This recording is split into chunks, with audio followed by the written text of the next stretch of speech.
تہجد بہت خوبصورت عبادت ہے جہاں کچھ ملے نہ ملے لیکن رب ضرور مل جاتا ہے۔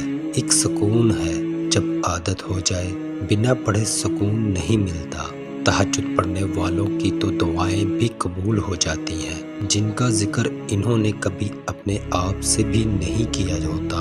حضرت علی نے فرمایا، لا حاصل کو حاصل کرنا چاہتے ہو تو تہجد پڑھا کرو، کیونکہ جو نصیب میں نہ ہو اسے تہجد کی دعائیں مقدر میں لے آتی ہیں۔ فجر اور تہجد خاموش نمازیں ہیں، ان میں بہائے گئے آنسوؤں کی پکار صرف اللہ دیکھتا اور سنتا ہے، تبھی تو ان میں مانگی گئی دعائیں اثر رکھتی ہیں، تبھی تو ان کو ادا کرنے کے بعد انسان کا دل سکون سے بھر جاتا ہے۔